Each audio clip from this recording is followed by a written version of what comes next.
Good day, ladies and gentlemen of the Slot Channel. Today, we're coming at you with something a little bit different and a little bit spicy. After the immense success of us doing our reactionary to the Total Warhammer cinematics from before, I thought it would be infinitely as enjoyable for us to check out another franchise and their amazing cinematics, utilizing my diplomas and education in film studies and animation. I love not only watching things that I grew up with and enjoying the cinematicness of how awesome they are, but also just enjoying and dissecting what makes them so good to begin with and imparting some of that wisdom on you.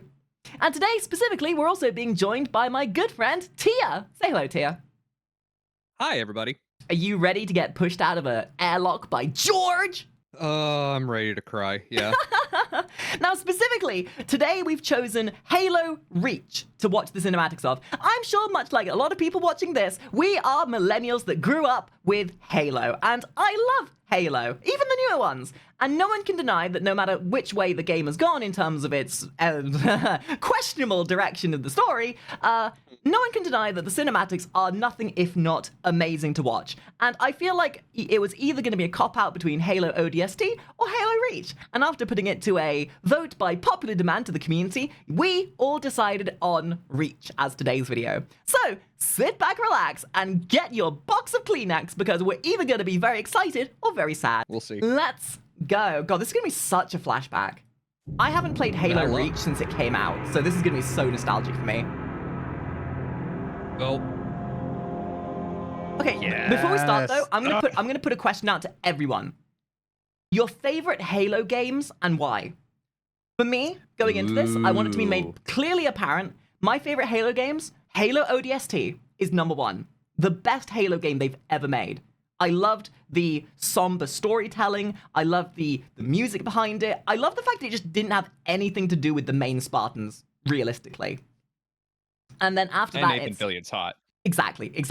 And then it was Halo 2, and then Halo Reach. Those are my top 3 Halo games. And again, I don't think there's ever been a bad Halo game. I just think that some of the more recent ones have very questionable storytelling methods and very questionable story directions that they've gone with. I think that the reason ODST was so good is because they took a risk to not have a mainstay Halo game based around Mr. John Halo. Cries. And listen to that composure. Listen to that music. That's so fitting for this, like, atmospheric shot kind of thing. Oh, the little ripples on the screen as well. You know this is an arid area. Yeah, well, and you know, I love this. You start the way you end. What an amazing plot beat. Starting the entire scene, like, at the beginning, you're like, oh, that's a Spartan helmet. Damn, some shit must have gone down here. Because, like, at this point, you probably would have played Halo 1, 2, and 3. Probably. So you know that. You identify that as a Spartan helmet. You're like, oh my god, what happened here? So instantly, they're making you ask questions. And I think that, like, again, Halo Reach has some of the best subversive storytelling methods of making you question things, of making you immersed in the world, of making you connect the dots without just telling you what's happened. And setting up with this at the very beginning worked so well to draw you in, and then to have the final reveal that was your helmet at the end. Such an amazing storytelling method.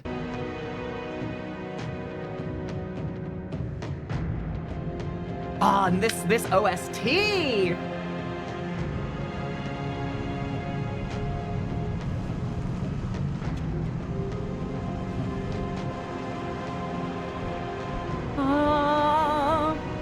God, I still remember the original Halo games with their friggin'. Can we talk one thing real quick? Can we talk about how this is in-game rendered? This isn't CG FMV afterward. And I love that. And you can tell it because that Warthog is just as fucking squirrely here in the cutscene as it is in the game. And that's the best part.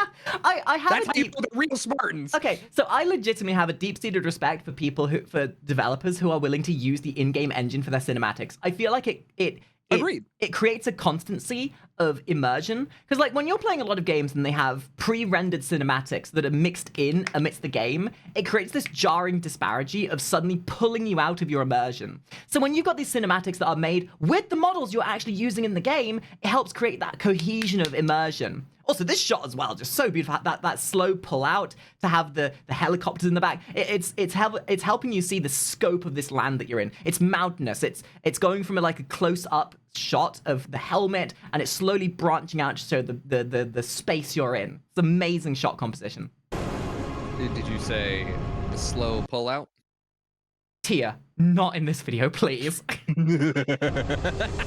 Not in this video. Of all you can fluster me whenever you want, just not in this video. No promises. Oh, and that crescendo of the music. Damn. Contact with Visegrad Relay was lost last night. And I love how they take this opportunity to introduce you to the people you're going to be spending the entire game with, instantly creating a sort of connection with every single character that matters.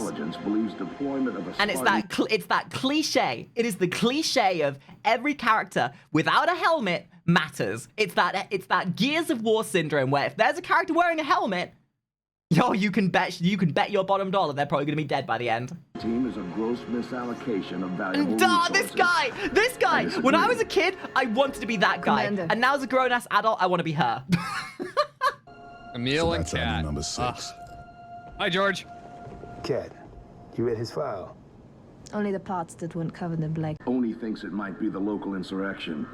5 months ago, And the thing is, at this point in Halo games, you're so used to playing John Halo, you think, oh, we gotta be fighting the Covenant, there's gotta be this. Going into this and not fighting the Covenant was such a subversion of expectations to a point where it's like, oh shit, you forget that Spartans weren't just there to fight the Covenant or intergalactic threats. They were there as the super fighting force of humans. Yeah, they were there as a police force to fight down insurrectionists. That cannot happen here. We're just too damn important. I want that relay back online, Noble One. Sir, consider it done. Then I'll see you on the other side. Holland out. And just these, Lieutenant. Commander, sir. this entire intro section is the best example I've ever seen of show no tell. Because they're showing you a lot of very important tidbits of character points, of world building aesthetics, and it's one of those things that can very easily be overdone, where you just spoon feed the viewer too much information rather than just letting them work it out for themselves. Because when a viewer works out stuff for themselves, it helps that immersion, it helps the sense of inclusivity, and it makes you feel part of that world, which I think is really good. Especially in games that can be hard to do sometimes. That's Cat, Noble 2, Emil and George 4 and 5. You're riding with me, Noble 6. Not gonna lie to you, Lieutenant. You're stepping into some shoes the rest of the squad would rather leave unfilled. Me, I'm just happy to have Noble back up to full strength. Just one thing, I've seen your file, even the parts the Oni sensors didn't want me to. I'm glad to have your skill set, but we're a team. That lone wolf stuff. And that's another thing as well. This is the first time in a Halo game you realize that there was more than just John Spartan, right? You'd played Master Chief up until this point. So getting introduced as a Spartan who's part of a Spartan squad was making people going, whoa, that's crazy. It's the same thing that ODST did. You have the established narrative, you have the established mechanics and the established equation of how Halo worked. And then you threw it on its head with something entirely different, which created such a unique experience. Stays behind. Clear? Got it, sir. Welcome to Reach. And in of itself, Halo ODST and Halo Reach were needed for the Halo franchise to help you understand the broader spectrums of the Halo universe. True, because let's be honest, Listen not up, everybody's Noble going to go team. out of their We're way looking at to read Outpost 50 a clicks novel. No, Instagram. not at all. We're gonna introduce ourselves. Which they're to really whoever good. Go took it read out, them. And then Cat's gonna get it back online. Oh, I love this shot. Having the other half of the squad over there. And we've all played action games where you're in a helicopter and helicopters are prone to crashing. So there's almost like a bit of a thing at the back of your mind saying, uh-oh, they're looking at a helicopter that's not yours. I can't wait until they got shut down. Chance maybe you can ask him, George. Oh, and this Vista scope as well. What a great long shot. Backup channels. Searching.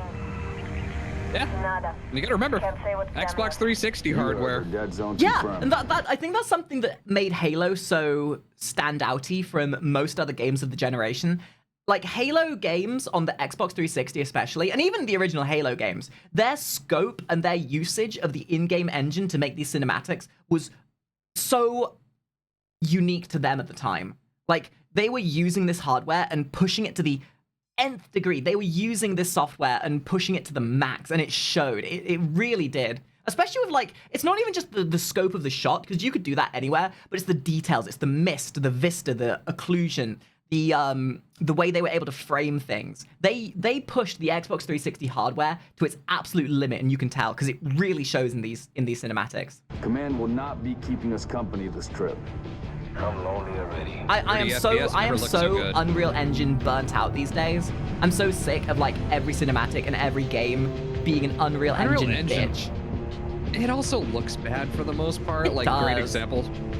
Silent Hill 2's remake. Every time you were walking around, the fog looks bad, and the leaves that just appear and disappear because they don't have entry and exit points just looks bad. So keep your distance. Yes, sir.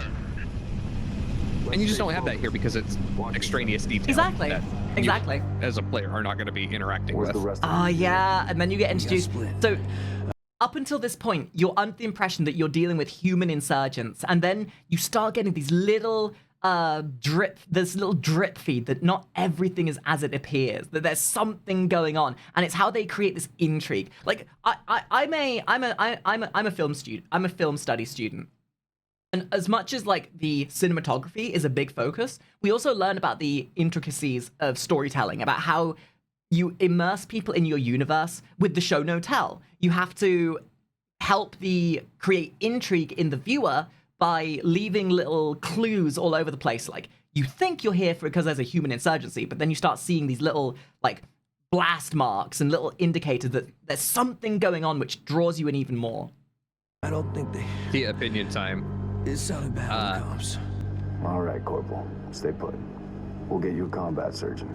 Damn. Plasma damage. Found something. I'll take that, 6. Not your domain. God, she's such a badass. Come on. Also proof that prosthetics are hot. Oh yeah, absolutely. It's all right. We're not gonna hurt you.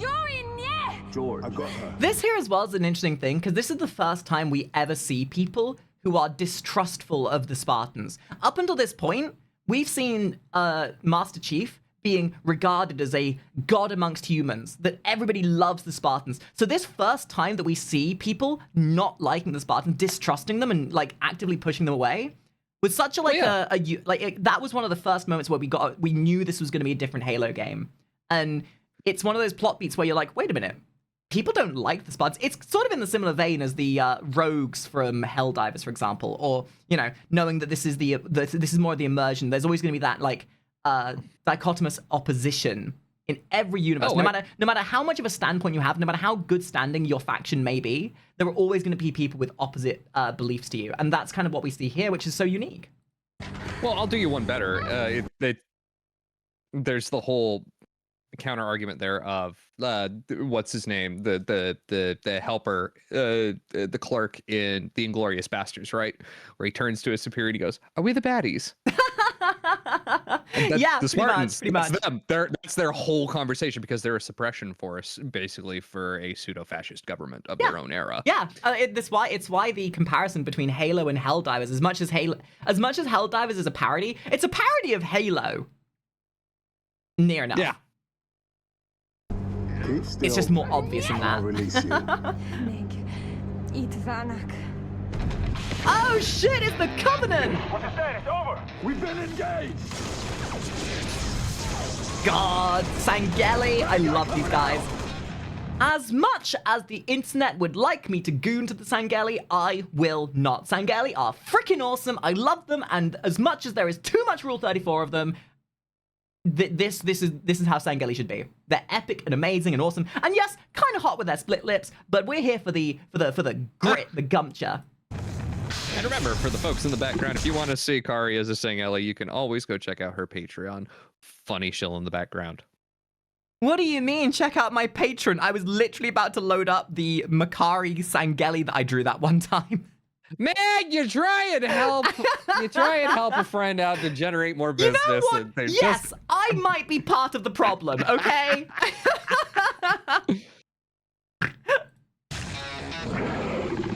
And all of a sudden we get that sudden influx of the metal vibe where you know shit's about to go down.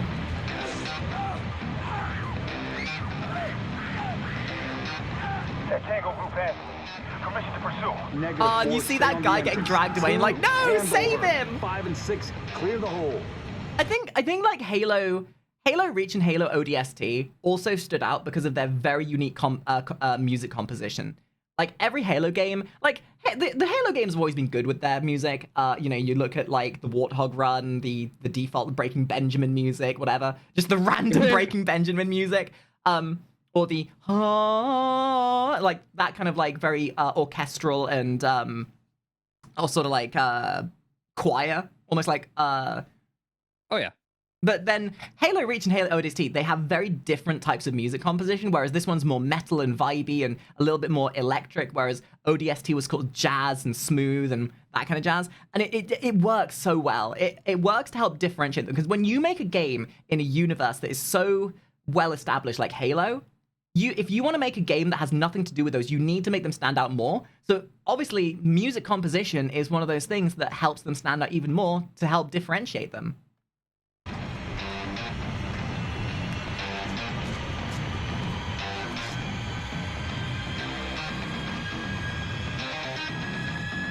And I love the fact that most of these cinematics are literally from your, like, camera's perspective. Oh, and this little perspective of the camera inside the control panel. These kind of shots can be so hammy sometimes. But oh yeah, in the Halo universe, it's already been established that technology is at that stage where cameras can basically be anywhere. So it almost makes sense, the fact you get this, like, very interesting worm-eye view from here. Question of my life. If the question is, when will the station be back online? Some very clever shot 2 types weeks, being used. Earliest. This is Golly, I guess that's almost what happens when you get somebody who's known for making great films directing this game. I remember reading somewhere, actually, they, for this game in particular, and I think for ODST as well, they specifically called in a bunch of different film producers to help work as advisors for the cinematic specifically. And I think it's that thing where you can tell when a game has a game director versus a film director directing the cinematics specifically. And it's a decision that a lot of game studios do based on availability and whether it feels worth doing or not.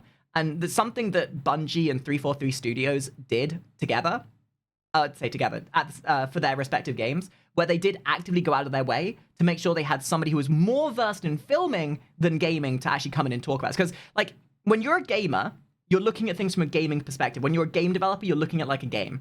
So it helps to have somebody who's an outside eye, who may not be much for games, but still has a better eye for filming. That way you get a much more broad sense of skill sets that can be used to make these kind of cinematics. Think of the game direction side. Yeah, exactly. To Colonel Holland. You're in my light, Commander. You wouldn't believe it looking at it. This game engine and Halo Infinite are the same engine. Yeah, you wouldn't. I mean, it's what, is it the Cryotech engine? No. What's your name? It's Bungie's in-house engine. Oh, that's right. I forgot they made their own, didn't they? But it's just all the way back for the original Halo, and it's the same from Halo 1 all the way to Halo Infinite. And it goes to show what can happen when you actually make your own engine. Because then you can keep iterating on it and evolving it to go along with the game, and it creates that then also creates a stylistic cohesion where, although it's improving over time, you can tell that it's the same universe because the style. It would be so weird if you played Halo 3, and then all of a sudden it became cartoony. You know? Yeah. The Slip Space engine is really good for what it is. However, it is now 25 years old and horrifically outdated. Oh yeah, absolutely. It is even up to this point, which again, this was 15 years ago. It was an amazing engine, but again, it was developed for way older hardware and they had so many technical challenges getting it to run on modern Xbox 360, modern air quotes, Xbox 360 hardware, which is why, what was the fucking time difference between Halo 3 and Halo Reach? 8 years? Oh yeah, it was something like that. There was a huge, like, that was the gap between, I think, Bungie and 343 taking over. So I guess that would have naturally made a bit of dissonance between having release dates. But well, no, this one is Bungie's swan song. This is still a Bungie game. It is. I suppose I guess the question there is, like, there was there was obviously a time where they thought the Halo franchise was done, and then they realized that it was basically a money print, and then because you notice, like, as well, it was after this and Halo 4 technically where they realized that the online multiplayer would just print them money. Yeah. Because, like, multiplayer in Halo 1, 2, 3, 4, it's at 1, 2, 3, everything that Bungie did, there was an active multiplayer, but it wasn't like it is now where it's more like a live service. Do you live around here? I name him George. Oh, George. Shada. Shada. If I remember correctly, George is the only Spartan 2 of the group, right? He's like an older Spartan. He's the same generation as Chief. Oh, that's crazy. And like, that's the kind of intricate detail you find from reading the books, I guess, but... Oh, yeah, that's so... For context, he's like 35. What? Yeah. Oh. Yeah. That kind of puts into perspective how quickly this whole thing has spiraled out of control. Yeah, no kidding. And I suppose this is like the subtext and the narrative sort of like storytelling that you wouldn't have figured out if they just did another Halo game with Master Chief. This kind of things, this and ODST, like, this game did a great job of fleshing out the concept of Spartans. ODST did a good job of fleshing out the concept of society and the people, the regular, more boots on the ground kind of soldiers. Well, between that, it's also interesting because, like, you look at this as a Spartan 2 and you see it's got rivets and much more like analog, and you can almost tell by looking at it it's older. Exactly. Yeah. It looks older. Well, and it also is another highlighting point again. George even talks about it in some of the upcoming cutscenes about his past. He's a child soldier.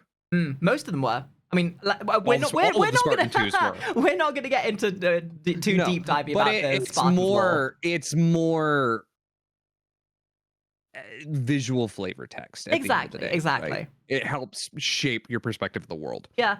If you ever want to have an interesting read or a watch, there are a few videos online about the history of the Spartan program, and it is horrifying. I mean, you need even Master Chief's journey from becoming what he was, seeing how he was like the only child of his group to actually survive the process. It is Halsey's horrifying. A fucking monster. Yeah, no kidding. That's another time. That's a different video. Sounds familiar. Yeah. Chaperon? Tangari. Friend of yours? Father. Shine along. I'm sorry. Why would you be? And he's Hungarian. Big man forgets what he is sometimes. She just I love lost him. her father. Such an asshole. She needs a full psychiatric workup.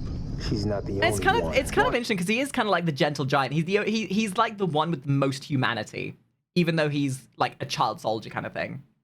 Get down, both of you. Get her on her feet. The body stays here. Thank you, sir.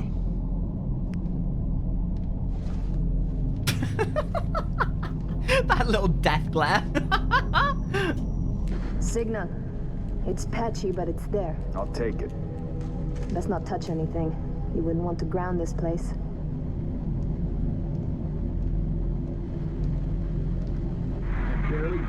I love these shots as well. They don't do the typical thing of like doing too many cuts to get a shot. Like this shot stays for as long as it's needed. They don't cut around, they don't show his face. Just slowly fades away because it's a conversation that's happening, but it's not for you. May God help us all.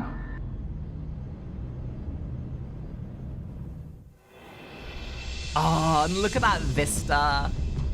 something that I loved from Bungie and something that perpetuated into their Destiny games, they make some amazing environments and skyboxes. Like, even to this day, I don't play Destiny anymore, but I can still, like, when you're building a world, when you're trying to make something recognizable, like, I still think back to my time playing Destiny, and I can still remember so many of the environments, so many of the dungeons and raids, because they were so unique and so absolutely mind-blowingly well designed, at least from a visual perspective. And that's one of the things that helps make you remember a game, you know? It's why the Halo rings are so iconic. It's why you remember your first time fighting the Flood. You remember these locations and ascertain a certain emotion to each of them.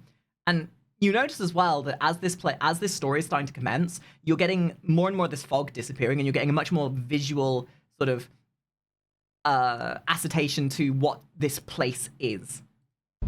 Visual metaphor for the world becoming more solidified. Mm-hmm, exactly. And your place in it.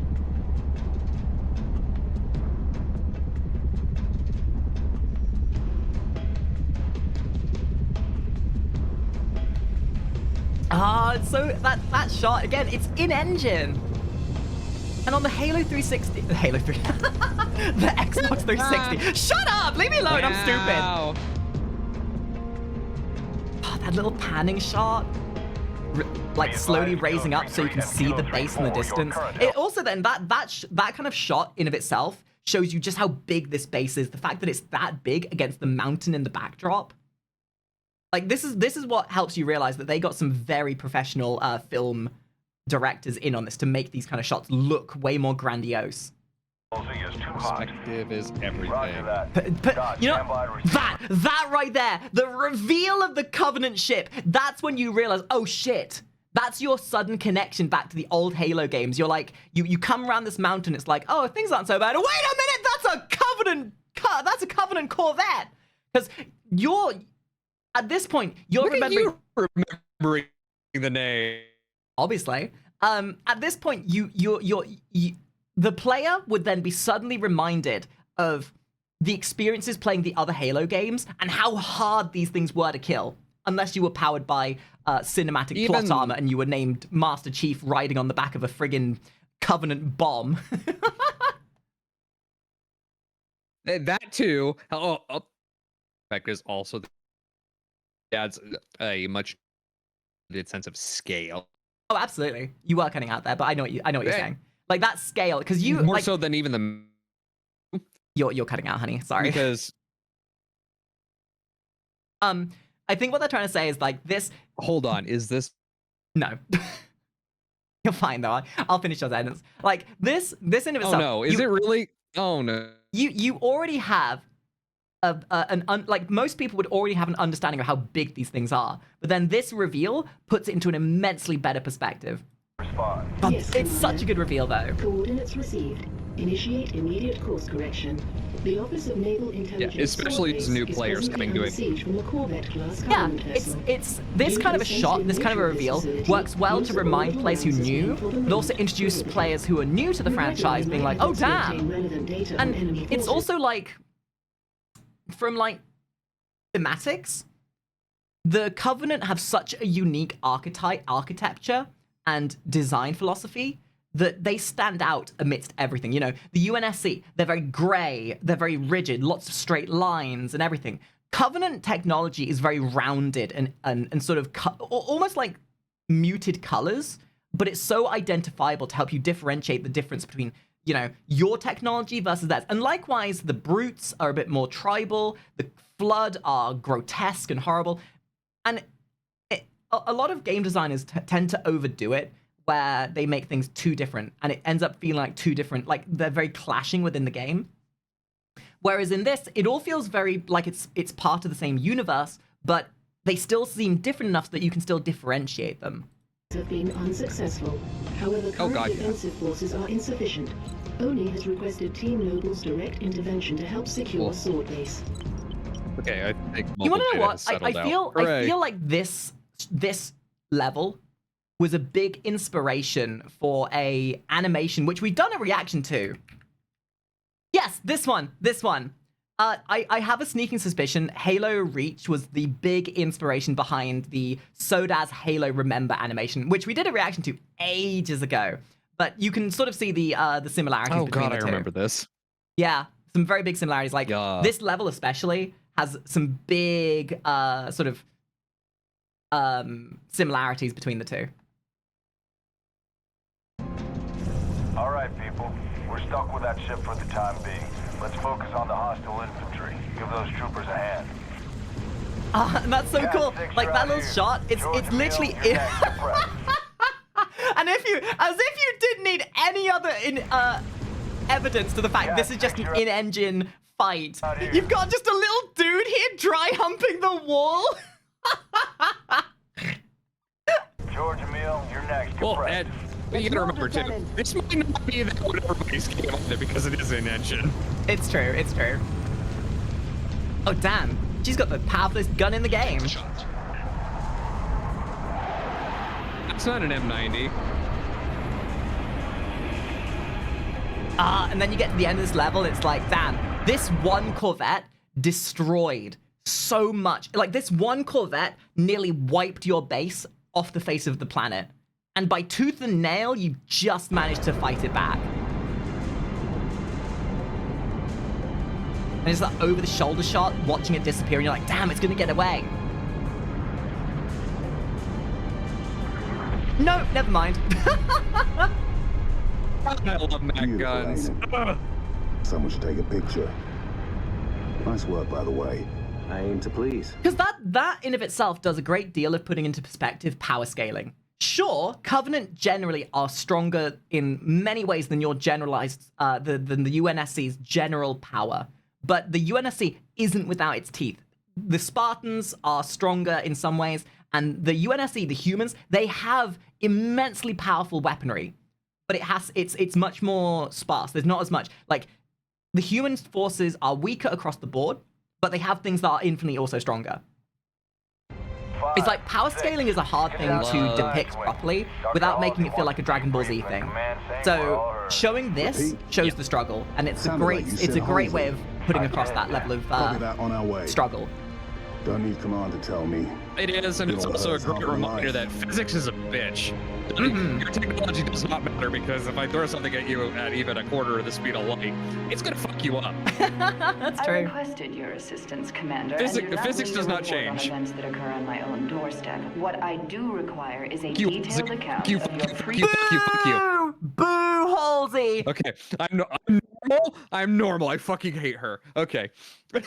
You know, I want to believe that everybody... her entire existence is the philosophy of for the greater good at whatever cost kind of thing. But that doesn't mean you're not a cunt for doing That it. is exactly what she is.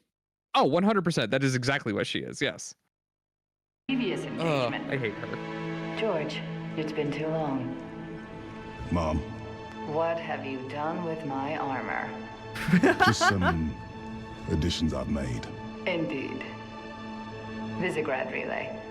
Its data center was home to one of my xenoarchaeologists, Professor Laszlo Sorvad. Perhaps you could shed some light on his death. And this was also a big thing for the Halo universe as well, because up until this point, she'd only been like mentioned in passing. You know, you find out that Cortana was based off of her, that Cortana was like that she is the architect behind a lot of what goes on within the other Halo games, but you never had this like physical representation of her. So this was like an oh shit moment. She looks like Cortana. Wait a minute. Oh, she's really important. Damn.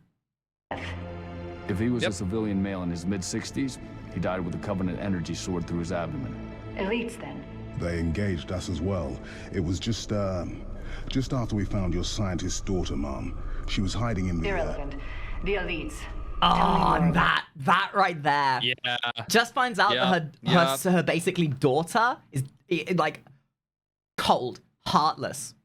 She's calculating. She cares not for the lives and the people. She only wants results. And in a single sentence, you get an instant notoriety as to what she's like. That is character development in a heartbeat. That's the kind of character development that a lesser story writer would take hours of character writing to actually bring across.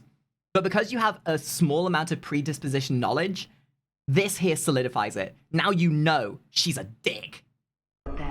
3, Zealot class. 1 got bias. The leader, from the looks of it. Zealots. You're certain? Their armor configuration matched. Shield strength 2. I gave the order not to pursue. Our primary objective was to get the station's relay back online. Your primary objective? Commander, are you a puppet or a Spartan? And that's also where you realize she doesn't work for the UNSC. She has her own prerogative. She may be working like around them, but she's not. She does her own thing. She does not have any. She has a load of disdain for anything that does not directly aid her in her goals. There are those at Oni, myself included, who believe the Covenant dispatch elite advance teams to hunt down artifacts of value to their religion.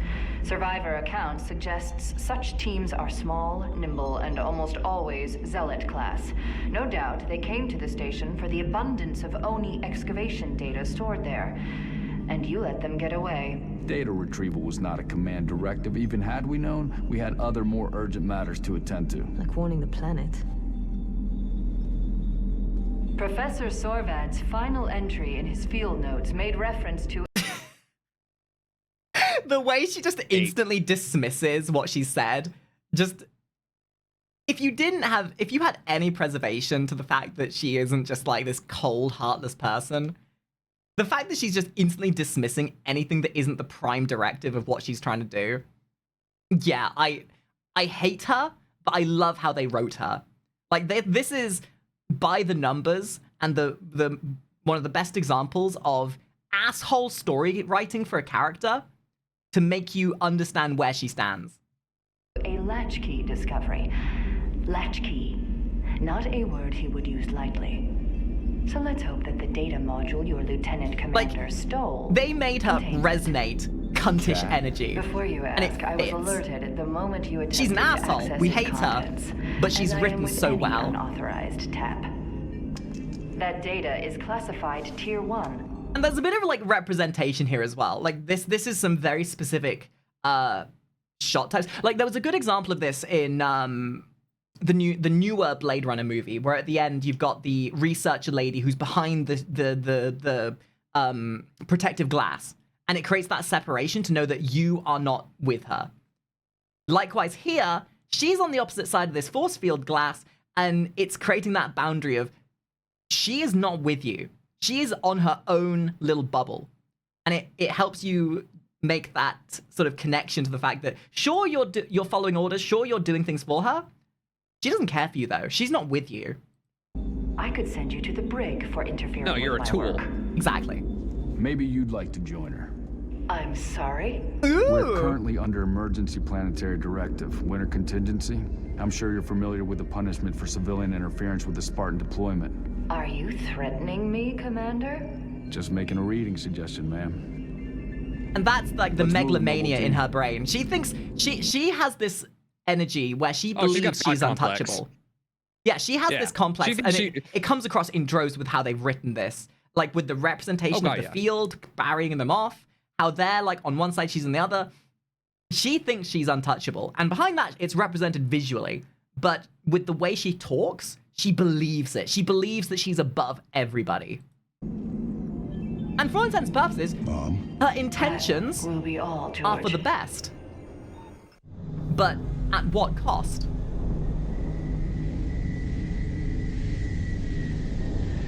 It's almost like one of the only human people is with the least human, like the one with the least humanity. Oh god, yeah. I love this level. This is where you can learn that you have assassination takedowns. And it's at this point as well. Like you're like, wait, didn't we destroy the Corvette? Why is there another ship? And then this is the point where you realize that, oh, they're here. Like this right here, this shot right here makes you realize that even when you destroy one, they infinitely outnumber you.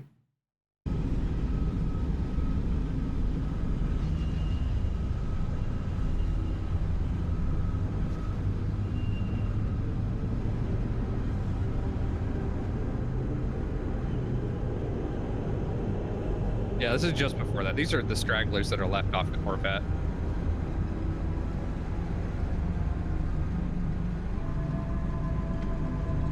And talk about like thematics change. It's nighttime, it's dark, the music is muted and dull, and there's very little ambient noise except for that thing in the back that's the focus of the shot. They're trying to hide for it, but it's present even when it's not in sight. Like that, the sound design is equally as important, if not more so, than visuals. And anyone who's ever played a Halo game, you recognize the sound of the plasma gun going pew, pew, pew, pew, pew. You recognize the sound of the ships, right? It's like you hear that sound and you're like, oh shit, they've got reinforcements coming. Audio stimuli and audio recognition are so immensely important for distinguishing important sounds and helping you identify things within the world. And something that the Halo games have always done immensely well is helping you distinguish important things. And even like from the thematics that I mentioned earlier, the Covenant have such unique sounds to their technology. Aside from just visuals, their weapons, their technology stands out from anything of yours because it sounds very ambient. It's very sort of it's essentially just very different. There's nothing of yours that sounds like theirs, essentially. Yep. You could say they sound quite alien. You're so funny! It's starting to get crowded up here, Cat. So we're closing in. Oh, nice shot though, dude. I get vertigo just from this shot. Copy that. When the Cat runs an op, direct action is always necessary. Here, you may need these. High velocity, armor piercing. They'll take the hat off an elite at 2,000 yards. And they ain't cheap. I think that's the first time that money was ever mentioned in the Halo universe. Like the first time somebody ever was like, yeah, this is some expensive stuff. Like as if money was, like you never considered the financial cost of making a Spartan. No, that's not true. That's not true. We have Johnson explaining how they had to share the rock. Okay. I'll be in touch. Yeah, but Johnson's an enigma. I want to believe that Johnson was a purposeful, like, insert of the viewer. Like, just aside from being a bit of comedy relief, legitimately, Johnson was there to remind you that these are just people, right? Well, yeah, it's because, you know, he knows what the ladies like. Oh, yeah, I'll show what the ladies like.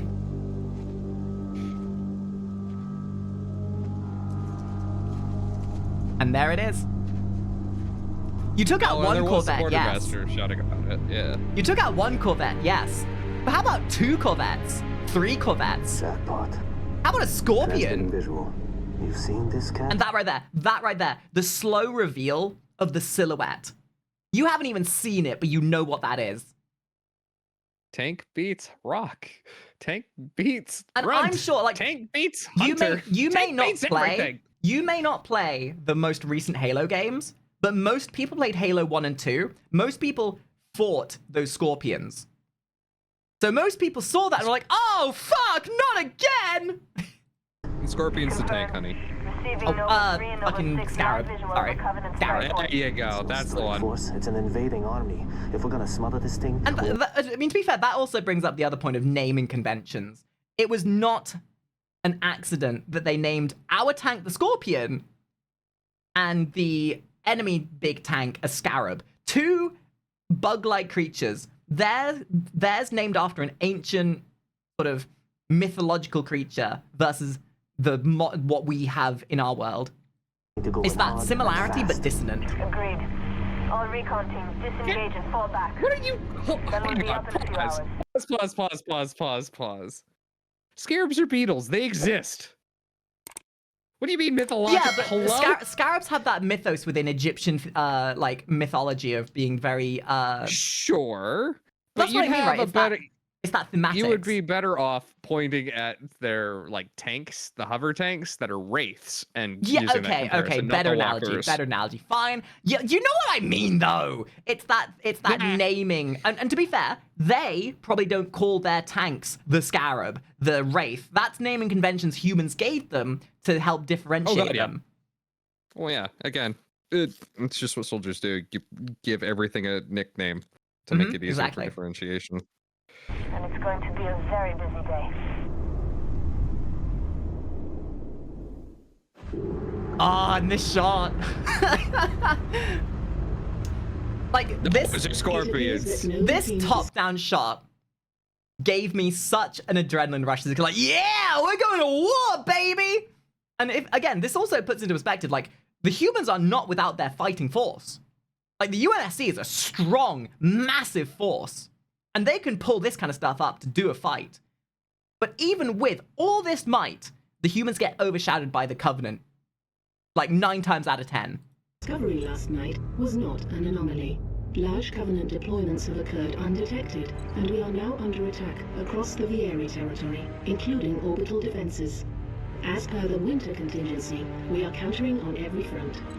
Noble's reconnaissance has also identified sophisticated Covenant army hiding canopies, and has pinpointed what's believed to be a landing zone for additional Covenant forces, the origin of which is yet to be determined. And like, in terms of like story tempo, it's at this point, there's not even like, you have your objective, but you're still part of the bulk of the fighting. That you're not on like your specific objective to for the end goal yet. You're still part of the guerrilla fighting. You're still part of the bulk of the rest of the forces, essentially, which I think was really interesting as a storytelling method to help you understand how dogged this fighting became.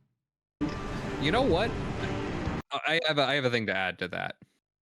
And this goes back to a loss of some of the charm that modern Halo has, or old Halo has over modern Halo.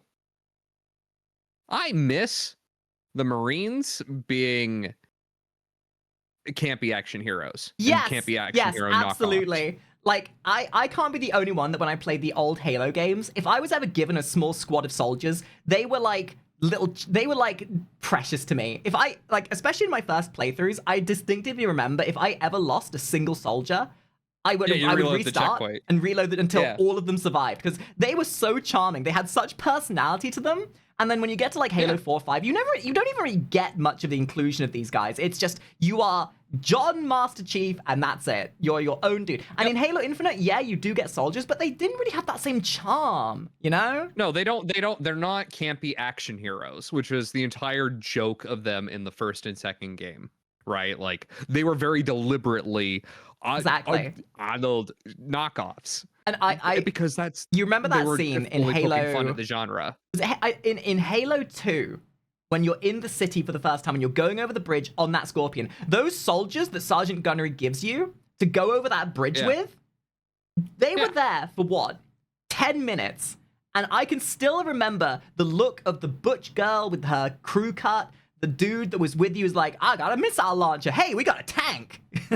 Yep. There's that, or like when you're flying into the city and right before you get shot down, the fucking Scarab steps out and the co-pilot in the Pelican you're in just goes, whoa. Exactly.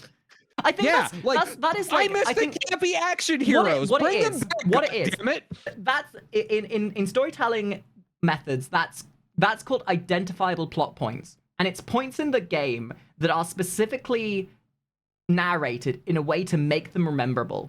And in the more modern Halo games, they become more of an amalgamous mess of just stuff that's happening. There's no points in the game. Like, if you ask me if I could remember what's happened in Halo 5, Halo 4, Halo Infinite, the only things I can identify in Halo Infinite is the gruff dude that pilots the Pelican you're on, because he was in all the material.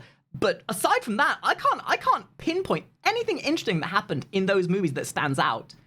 But in the older Halo games, I can name you any number of interesting and very unique cinematic moments where they introduce characters that are cool and funny. Or like specifically at the beginning of Halo 2 when you're playing as the Arbiter. Or is that Halo 3? No, that's Halo 2, and you were right. Yeah, you're like absolutely right. That little time where you're playing as the Arbiter and you've got the other elites with you. Jackal and the grunts and everything. Yeah, exactly. Yeah, they're all chatting. Yeah, stupid Jackal, say thank you, lives rent-free in my fucking head. Exactly. 100%. Oh, yeah. Hammer. This shot. grandiose, and just seeing the, like, this is again, thematics. You see that purple. Purple is the color association to the Covenant, and you see that purple hue. You see the dust. You see the silhouettes coming towards you. You know this is going to be a big fight. That landing zone has been tagged by UNSC Command as a priority 1 target. Dead charge link is loud. But as well as that, this is also the first time you see the UNSC going head-to-head against the Covenant. At all times up until now, your interaction with fighting with the UNSC is more like guerrilla warfare. So the fact that always so the fact that this is the first time you ever experience a head-to-head, full-on big battle, it's a unique experience, and you're like, oh damn, this must be important. It creates that like correlation of importance within the story. Copy that. Acquiring signal lock on the pylon. Detonating in 3, 2. And what I love as well is that right there. They make sure that you understand, because if this was a regular Halo game with Master Chief, you would be the one destroying that.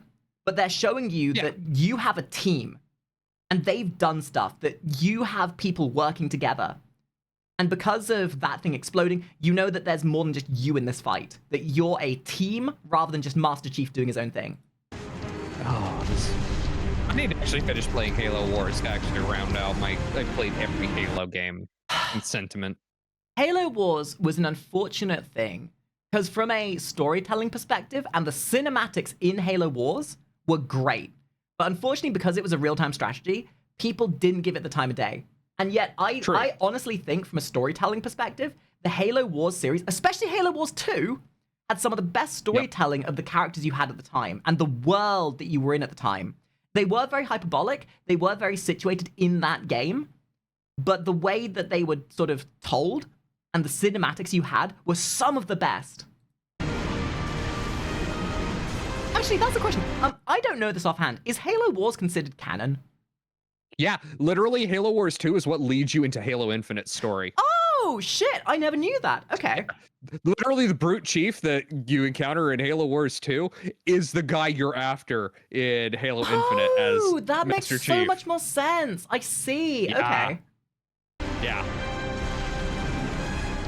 Ah, and these little shots, again, these little perspectives from the technology and the cameras installed everywhere to help reinforce that found footage. And that little shot riding along in the tank, like in the vehicle, like you're in the vehicle with them. That gave me motion sickness the first time I saw it. Man, these guys are so smart. Scream, Can you hooray. hear me? 6, you alright? I could use some help. On my way. Spartans, you'd roll and you just keep going. Spartans. Walk to the ground. We know it. And there's that music. There's that music. That's the callback to telling you this is a Halo game. That orchestral sort of like accordion, yeah. Gregorian chants. Like that's a specific choice they use to show a Halo moment. Something that you would have done as Master Chief, but as a different character. It's that callback to remind you that you are a Spartan, and you've just done something very Spartan-y. Yeah, run like you just did a very Spartan thing. Get us out of here. Control, this is Noble 1. Spire 1 is green and you're free to engage. Have a nice day. Literally also the best multiplayer map in any Halo game. Frigate 318 is this area. Inbound, and Absolutely. have been I never really enjoyed any of the multiplayers after Halo Reach. One way to get their attention. Hang on to your teeth, people. But again. I mean, 4 was when they... Oh, and that right there. Dude, I love the human capital ships. These things, they may not have shields, but oh my god, what they lack in defensive capabilities, they make up for with raw firepower. Well, and some of the new one, more nerd or shit. Like, it's a newer one, whereas the one Chief ends up on for one, Pillar Bottom, is apparently an older ship, and it's actually a better ship because it has a better honeycomb structure on the inside, so it's more compartmentalized. And that's someone in something the chat just said it looks like a gun. That is very much on purpose. Like, it's that it's that thematics that help you identify to, like, that's a gun and it shoots like a gun. Man, that must be some big firepower. It's very much on purpose. And that's actual honest science fiction. Like, that's That's good science fiction. The entire ship, if you look at it, it is a ship built around a giant Mac cannon. It is not a ship built for a gun. It's a gun built around a ship. No, other way around. Sorry, you know what I mean? Other way around. Yeah, yeah. It's literally a rail gun that has a ship built around it. That's the entire point. And this shot right here, you see this ship and how big it is, how much damage it's just done, and then it's just destroyed by a single shot from the Covenant. That helps you. That right there is so. It's so gripping and it's so gritting because you're like, damn, we got some firepower, and then it's gone, and you're like, no, the thing that we were using that could have helped us. No, somebody tell me this ain't happening. UNSC frigate Grafton. Do you copy? The Grafton is dust. We need to get out of here now. And there it is. Oh, wow. Yeah, gee, golly. Those corvettes that we've been fighting don't look like nothing by comparison to their capital ship. God damn. Actual Covenant capital ships are absurd. Like this, again, this is in the world of storytelling, this is how you do incremental power scaling and make it seem right. Because you're built up this entire time. You're seeing these corvettes that you've been fighting up until now. You've been struggling against those. You're like, damn, but we can overcome it. And then all of a sudden, a ship comes in that's 7 times the size of a corvette. And you're like, ha ha, we're all gonna die. And that in of itself makes you realize how hopeless things are. It makes you realize you've gone from a fight to inevitability. You've gone from a fight to certain doom. Yeah, well, you gotta remember too. It's when the tempo of this is when the tempo of the game went from a fight to survival, and that is the entire mantra of this game: survive. Well, yeah, and it's the entire purpose of Halo. You gotta remember, it's a long war. It's like 50 years in duration from start to finish, and it's bonkers. And this thing is so big, it's almost like it's being occluded by the curvature of the planet. That's how big it is. And now the tone's changed. The first shot after you lose your capital ship, and it's just a shot of this scarab stomping in the dust, the music, somber and ambient. Shit's changed, and it tells you that within a fraction of a second. And even more so emphasized by just the time. This entire, up until now, this entire thing's taken over the space of a few days. And in a few days, they've kicked your ass. And it's ramped up. More devious than we imagined. That spire was indeed a teleporter linked to a cloaked Covenant supercarrier, a grave threat. Thankfully, help is imminent. 60% of the UNSC fleet is en route to Reach from existing deployments.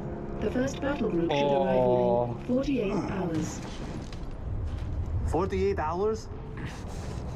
And now, these Spartans, these what up until now has been deemed as indestructible warriors, are just hiding in a cave. Tone shift done in an intrinsic and subversive, but also very intentional way. You've gone from fighting on the front, taking the fight to the enemy, to hiding. It's imminent? Uh-oh. Who's your money on this time? Her. You always pick her. She's always had him dialed in. That thing's crushing us and we're waiting for backup. They'll be backing up a graveyard. All our nukes are either out system or went down with the ships that carried them. You're preaching to the converted. How converted? I know that look, Kat. You can say no. No. You don't even want to hear it? Fine, I'll hear it. Remember that. It's a bad idea. It's an intrusive thought. But you know what? We're desperate. Accident a couple years back. Colony ship en route to Cygnus. 700 dead. Vaguely a slip space drive malfunction, right? Actually, it worked fine. The drive was mounted improperly after a service haul-out. When it Actually... fired, it teleported half the ship to oblivion. This is relevant. How? A certain Covenant supercarrier could, with some assistance, suffer the same unfortunate accident. And I think that, this again is really emphasizing their specialities. She's a logician. She's a tactician. She's figured this shit out before anyone's even gotten their head out of their ass from how much they're getting their ass kicked. For you, Kat, that's... Inspired? Not the word I would use. What's going on? Go ahead. Explain. I don't know. Maybe we'll we'll try and go through the Halo series once we're done with Objective: Metal Gear Solid. Destroy Covenant carrier in geosynchronous orbit above us. This sanctions, sir. What do you think? Method: a slip space drive in lieu of the nukes we don't have. Delivery system: us. Solvable: getting us up there. That and getting our hands on a slip space drive. Thank you for sharing. So, all Oh, she's we so need sassy. is orbit-capable transport and the single most expensive piece of equipment made by man. As a soldier in the field, I couldn't possibly have access to those kinds of resources. That said, a good place to look might be, I don't know, the nearest non-existent launch site in the non-existent Saber program dismissed by 3 administrations as preposterous rumor. And that right there, that is the realization that even when you are a godly super warrior, that even this supposed good guy force have their secrets, their hidden projects that they don't want anyone to know about, which also does a great job of then helping you rationalize why your technology improves over time. Because you look back at some of the Halo games and it's like, oh wow, so, you know, time is passing, technology improves. But this helps you understand how your technology improves, that the military in this universe are rapidly doing their research and doing innovations to try and up their game to meet the threat they're fighting. And this kind of stuff as well also helps you ground the rationalization behind how sometimes this army you're part of can just sometimes pull out a super weapon out of their ass, essentially. It's a bit of storytelling methods that sets the grounding for a lot of stuff that happens in the future. And in which our newest member was certainly never a pilot. It's scary. You know that. All we need is a green light from Holland. Good luck with that. You're the one asking him.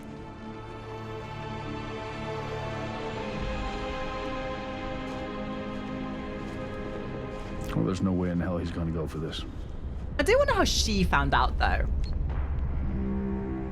That's her job. I mean, yeah, true. Ah, and look at it. That's such a cool shot. Dude, the environments. And it's a fun thing as well. You notice how in every long shot, the way they managed to use this engine in a more pragmatic way is they purposely chose these very open shots with nothing else in them. This whole space here could have been more stuff, but they specifically chose a very flat, long distance shot to hide how low quality this area is, to give more detail to the more important part. And this is the thing that I always say: stylized animations can often use the power of the mind to tell part of the story for you. You don't need everything to be the highest quality because the eye isn't looking at how low quality this is. It's looking at the most interesting thing on screen. And in the world of filmmaking, in the world of animation, especially when the technology was at the time with the 360, they had to put all the power into the things that mattered. So it's about making everything else the most, sort of like the best looking with the least amount of power put into it. So I'll do one better here. It follows the basic rules of photography. Yeah, exactly. Look at it. You look at this, no, right? literally back it up about 2 seconds right here. When it pauses with the timestamp right there. The rule of thirds. That is absolutely rule of thirds, and it's even set up in a grid pattern. Exactly. You go from top left, top right, bottom left, bottom right, and it works. It's literally cut into all 9 an all 9 box. Exactly. And even this right here, this almost follows the exact line of the middle shot. And literally draws the eye for where you should be looking. And that's, that's the entire cinematography. This other stuff that isn't this is lower quality, it's lower poly. It gave them the ability to make this that's more important look way more high quality, high fidelity. Like they used this engine in such a smart way. The power of the 360 for the time was good, but the game they were making was above that. So they had to do some very, very smart things with the engine to make things work, and they did wonders with it. Yep, it's all about leading lines and keeping you looking away from the stuff you're not supposed to be looking at directly.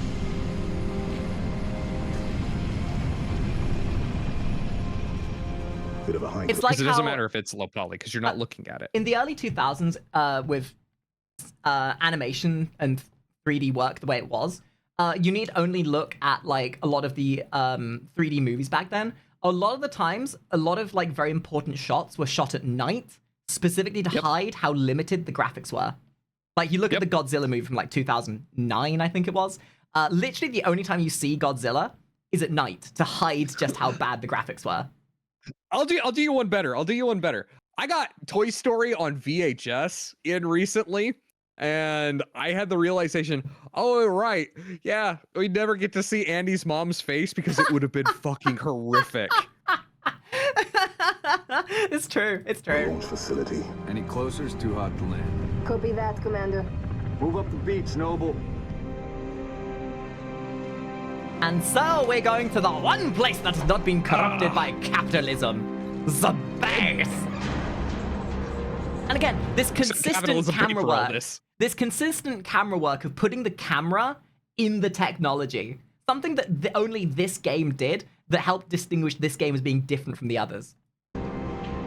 Struts disengaged. Commencing launch in T-minus 5, 4, 3, 2.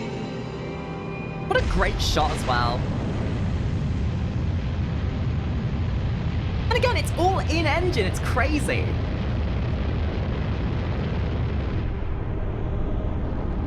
And that music, that orchestral choir kicking in as you're entering the atmosphere, and it becomes very ambient, very echoey, emphasizing you're like entering this vacuumous space. First stage engine burn nominal. Oh, what an amazing shot. Also, follow up to your opinion. Nobody does vehicle combat better than Bungie. No, I agree. That's something that always helped these games stand out, especially back in the day. Yep. Like, I need only be reminded of Halo 1, 2, and 3's like vehicle combat. Like, I remember so heavily playing Halo, like the older Halo multiplayers, and everyone would always run for the tanks, the warthogs, the friggin' wraiths, and everything. Like, people just sit there waiting for them to respawn as well. Yep, literal tactical edges, and this whole section of the game. Your space combat is possibly my single favorite part of the whole game. Absolutely. This bit is so recognizable as well. Not only just because of the controls, but because of how well made it was. Like to this day, even by today's standards, most games with vehicle combat can't even come close to how good this part of the game was. Completely agree. I don't know if they're going to show anything from it, but if I can, they're not gonna. I want to show you. I want to show you because this is one of the most iconic parts of the game. Like, when we were kids and we watched this section of the game blew our collective minds. Like, we're talking about how they used the engine to make the cinematics as good as they were, but this dude, holy shit, look at no game, even by today, like, there are very few games that can get space combat this good, with this level of scope, this level of scaling, and make it this pristine. Genuinely agree. As somebody who plays a lot of combat flight games, I love me some old Ace Combat. Modern Ace Combat doesn't even hold it. It doesn't hold a T to this. It really doesn't. And even from the world of set building as well, it helps you then realize that the UNSC have this capability of being in space. They have their spaceships up there. They have this space station helping to facilitate all of this. Again, it's equal parts world building, but equal parts scaling. Because you were on the ground, you're in space now. You get to see the scope of how powerful your ships are in the space that they're strongest. Yep. But it also shows that the Covenant, wherever you go, the Covenant are as well, no matter where you go. Which also then helps facilitate the idea that, these are an overwhelming force. And I jumping to the end of this bit a second. This is also the first time you're, in the field, seeing the size of these ships by comparison to something that's much more relatable. And, yeah, no, just this to me stands out in all of the Halo games as one of the best sections. Yep. Genuinely agree.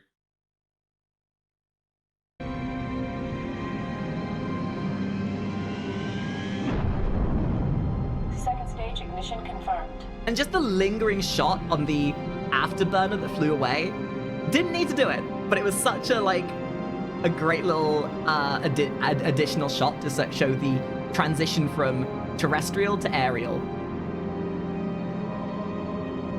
And that camera rotation. I did with an aileron roll. Warning. M-Spec re-entry pack disengaged. I need your override. Warning. M-Spec re-entry. Cockpit depressurization complete. Canopy release lever armed. For this entire cinematic, you're just looking at things from the perspective of the technology you're using. It creates the sensation that you're part of the mechanism. You're watching the process. I want to point out a very important thing too. All of these shots, Bungie reuses all the time. Noble 5, please repeat. Destiny carries all of these same shots, set up in exactly the same way. Again, say what you will about, unfortunately, Destiny went the same way as Halo 5 with the story and everything, how odd it was. But I want to shout about about Destiny, but that's a different video. We'll leave that for another day. That's a different video. Yeah. I mean, maybe the Destiny cinematics is something we'll watch at some point, but again, this environmental detail, this shot composition, the thing they did with these Halo games and Destiny is they made the world they made every single shot seem interesting and that it mattered, especially in some of the older Destiny cinematics, especially. Yes. Sword base, sector 18G. Thermal enhance. Noble 5, your pulse is elevated. There is nothing you can do for Dr. Halsey and the others inside Sword Base. The mathematics are determinate. Noble 5? I know. They're fine. Bravo 2-9, are you cleared to re-engage thrusters? Noble 6, this is Holland. Go ahead, Colonel. And this entire sequence, it's sequential shot after sequential shot, and at no point is it directly from your perspective, which in of itself is a storytelling method you use to show something from everybody's perspective, that it's not just you that's part of this. Yes. This is a group effort, and it shows. UNSC Savannah. I need to find my AV cables for my Xbox 360 so I can plug it into the little TV here and play it the right way. We'll get it done, Colonel. 6 out. So I may just do that and say fuck HDMI and just play it on CRT the way it was meant.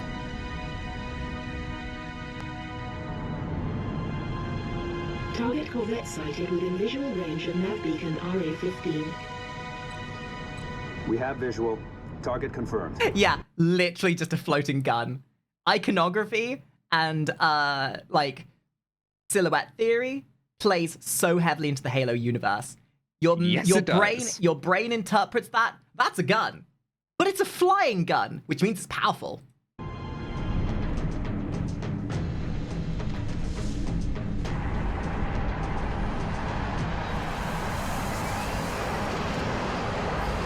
And this entire section where you're on board the Covenant ship screams familiarity to what you know from playing the other Halo games, because you've done this a fair few times.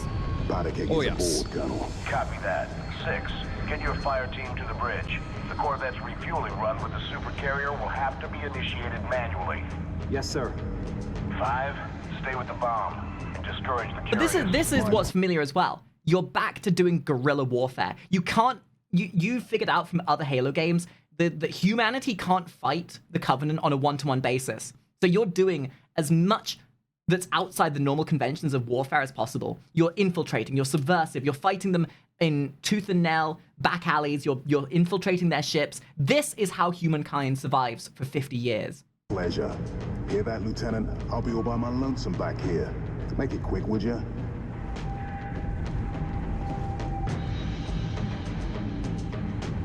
Oh good, I can get AV cables overnighted. Distance is closing on this vessel's refueling track with the Covenant supercarrier. 76 seconds to endpoint. So, it's gonna be like that. Oh, get out your Kleenex. Well, I got good news and bad news. I'm not ready. I'm not ready. Took some I'm not fire ready. and I thrust the gimbal his toast, which means I forget, what was the voice actor for John again? He sounds so familiar. George, you mean? Yeah, George. I don't remember. Yes, I swear I recognize the voice actor. Means the only way I'm sure the comments will have it is for us. gravity. And the good news? That was the good news. At current velocity, 53 seconds to end point. Thank you for the raid, guys. We're in the midst of doing some reactionary content. Please come by and join us if you want. Bad news is, time is fried. I'm gonna have to fire it manually. That's a one-way trip. We all make it sooner or later. Better get going, Six. They're gonna need you down there. And the thing is, up until this point, they'd been using the narrative to depict John as the only character on your team who really had some like every opportunity. George has removed his helmet in every opportunity, and that is a purposeful storytelling method to make you connect with him, which makes the impact of his death all the more tragic. You're like, no, the one character we had a real emotional connection to. Oh, it's tragic. It's so sad. Listen, Reach has been good to me. Time has come to return the favor. Don't deny me this. And the fact he just picks you up like that. Oh, the gentle giant. Tell him to make it count.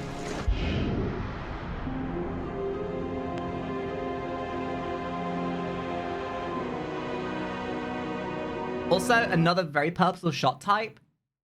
Just, again, reinforcing how big their super carriers are by comparison to the Corvette. The beginning of the game, you spent the entire first quarter of the game figuring out how to kill one Corvette. And then in the space of the middle quarter, you've killed several Corvettes, and now you're using a Corvette to blow up the supercarrier. Scaling. Exponential proportionate scaling.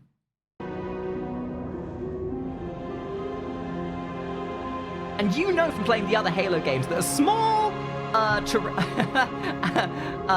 celestial descent like this is nothing to a Spartan. Jeez, that's so cool. Let me pull a good chunk of your ship into a black hole. Bye, George. F in the chat for George. 07's for that beautiful man.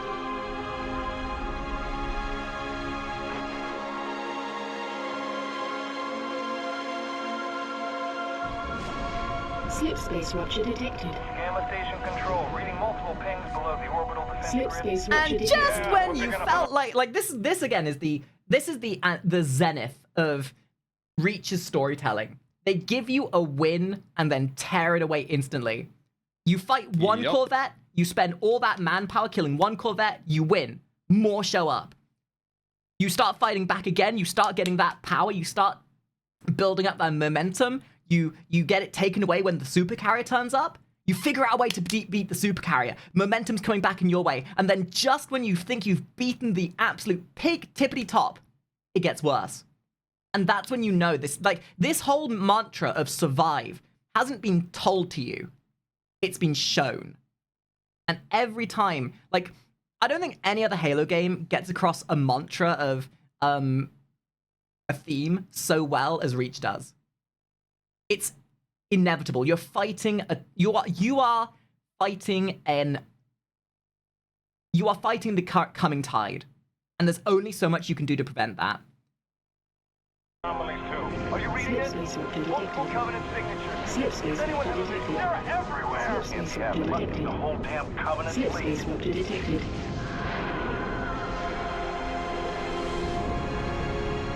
I know it has no correlation, but Reach was the Warhammer's Cadia.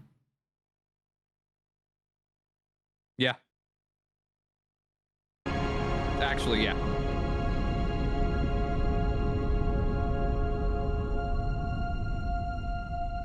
And you know what?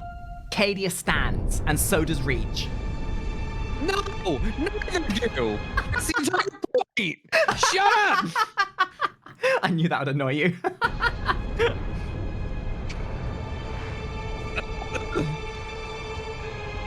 But this right here, this works immensely well to help you realize now you are by yourself. This long shot of what you've just done in the background, the scope of everything, it brings it all together.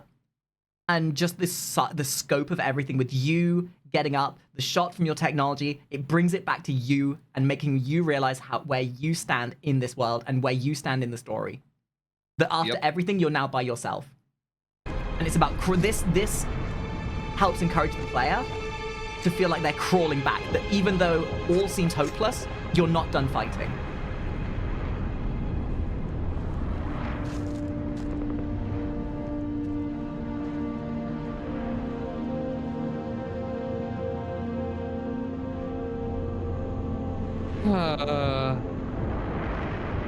And this fleet that shows up is like 50% larger than the one that went to Earth because they didn't expect humans to be on Earth. Yeah. Because they made a mistake. Oopsie. And you know what? The entire Halo universe does an amazing job of showing the Covenant as this indomitable force, but arrogant. All of their advancements and all their superiority in technology, that in of itself created ignorance, arrogance, and a false sense of security.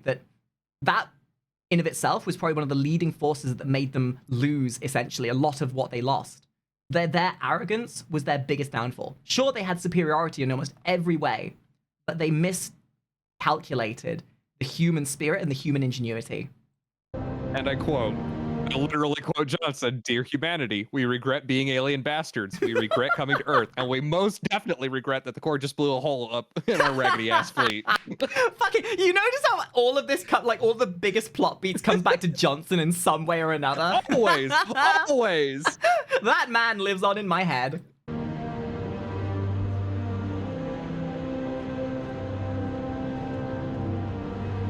And when you get to this part of the game, especially with this, like, this slow pan up, he's already seen it. But you, the viewer, this is how they keep the storytelling perspective so that they create this dissonance between the player and the character. You are still a viewer. You are still a bystander in this man's story. And by detaching the camera like this, they re-emphasize the fact that you are experiencing a story.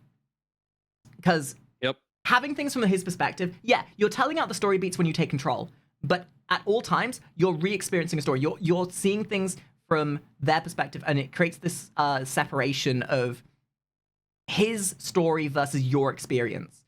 And as you come up here, this slow pan, it sets the tone for the entire rest of the game. And again, another one of my favorite shots in the game.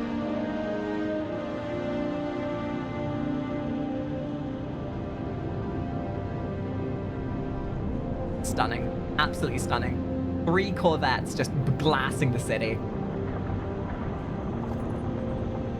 And you're reminded what you lost and why you're fighting. So like a lot of storytellers would have let George die, and that would have been it. But you hold on to his dog tags as a reminder. And it's a subtle story beat that helps re-emphasize the importance of what you're doing. And this is where you're reminded, the music picks up, and now you know you're back in the thick of it. You know you're still fighting. The camera lead was so extra. Yeah, absolutely. The camera work in this is probably the best in any of the Halo games. Oh, 100%. But this is where it's like, it's not done. It's not over. You're still fighting. Oh, and just this tracking shot. Civilian transport away. You saved a lot of lives today, Spartan. Copy. Repeat, this is Noble 2, Noble 6, Noble 5. Do you copy? This is 6. Go ahead, Noble 2. We picked up your transponder about an hour ago, but... And we're talking about color theory here. There's a very purposeful choice why there's a little bit of gold, yellow down here. It's the light in the darkness. It's a sign that there is still hope. Like, in some games, movies, shows, sometimes you think that shots are just accidental, and they can be. But in a game like this, in a movie like this, nothing is by accident. They had movie directors who specifically focus in storytelling help show this. And this is such a purposeful shot with that little bit of light, with the transports heading towards it. Like, they're safe. That's good. That's like gold. The color of gold, yellow, the sort of very vibrant, warm colors. They're often used in Halo games to impart good feelings. So it's a very specific choice they made to show those transports heading into the gold. Like, damn, they're safe. We did something good. Scope and comms. Covenant have the city sealed tight. We're getting nothing from George. He didn't make it. Understood. What's the situation at Starport exit? The last transport is away. All right. We're bringing you to us.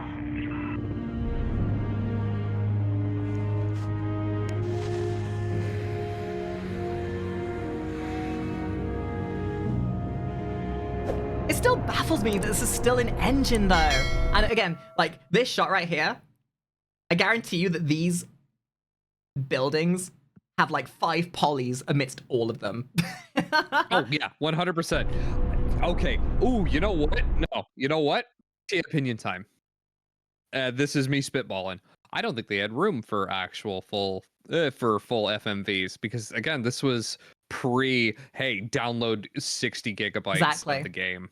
And that's, so this is all on DVD. Speaking of purposeful like shot composition, it's not on accident that they had the human city with the Covenant ship crashing into it. It's a sign of their resistance, but even though they were successful at one, you still see this looming silhouette of the other Corvettes still looming in the background. Well, yeah, you're fighting back, but... It's the literary sword of Damocles. Exactly. Right? Like, the sword falling on the victim that you can't stop. And here, you start the game surrounded by your teammates, and now you're by yourself. This part here actually has so much resemblance to ODST. Yes. Some very personal shot choices, I feel. Oh, fuck. Is this right after Cat gets killed? Shh. Yes.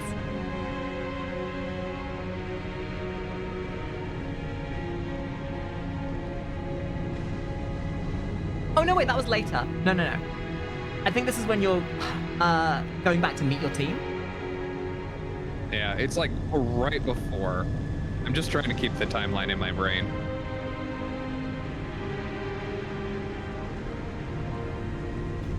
That shot as well. Like, there's a sort of skill set that you need to have to portray emotions in characters who wear masks. And this is something that that Stan Lee sort of emphasized with DC, with his comics, where when you have characters who have masks where you can't see their expressions, you have to then show their expressions through actions and having over-exaggerated movement sort of thing. But even though this guy's wearing a helmet, you can't see his face, but you know he's lost. You know he's like, just his stance by itself, sort of, he's still there, he's still fighting, he's still doing his best, but you can see in his stance that he's looking on the destruction and realizing the inevitability of it all. Yeah, it's slowly turning to quiet resignation. Mm-hmm.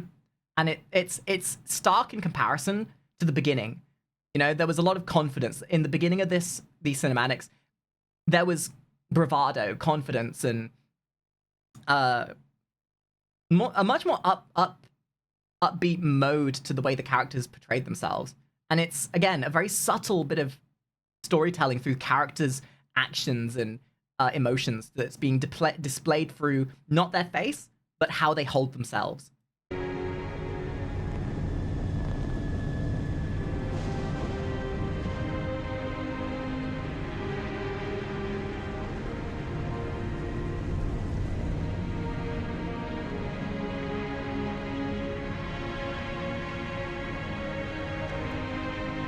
And even in a small reprieve, you ain't done fighting. You ain't done fighting.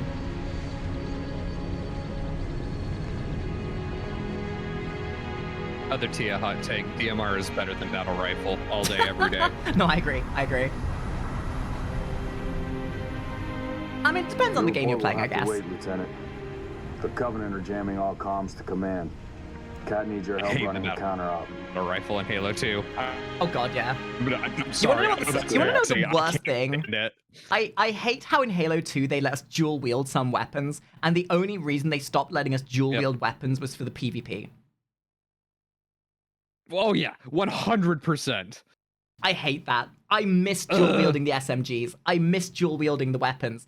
Like, they only took it out because the PvP imbalanced the PvP. So stupid. Yep. I'll be back. daily reminder PvP ruins single player experiences. True. Make him proud.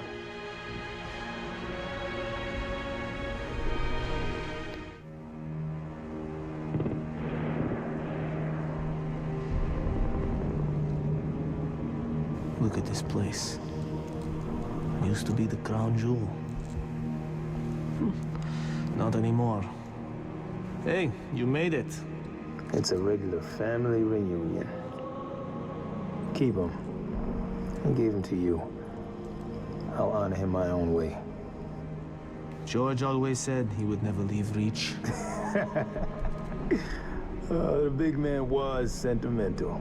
He gave his life thinking he'd just save the planet. We should all... And this here is something that's echoed throughout the entire game.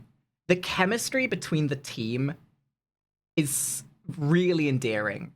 Like, they have their little quirks, their little quips, but they're a team, and you see that in how they engage with each other. I'll be so lucky.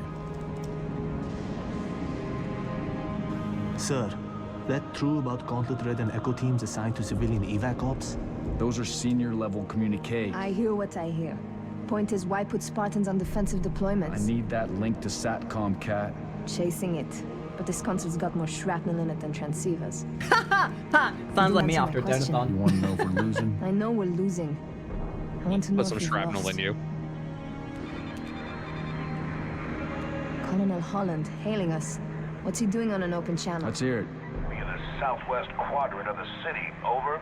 Sierra 259. If you are receiving, I am authorizing override of radio security protocols to link with this channel. How long for a secure link? I can't guarantee secure anymore. Could Covenant trace it to us? I could. Noble leader, this is a priority 1 hail. If you are receiving, acknowledge immediately. Keep it brief. Carter here. Yes, sir. We got movement. Multiple Covenant vehicles vacating the area. And they're in a hurry. How often you see Covenant retreat for no reason? Radiation flare. Big. 40 million root guns. Ooh, we know what Just that lost means. Holland. What's going on? Atomic excitement scrambled the signal. 90 million now. Source? Airborne. Close. How close? So, That close! because at this point, most people would have played the other Halo games, they only need to say that for you to distinguish what that means. You know that a giant fucking laser's coming your way.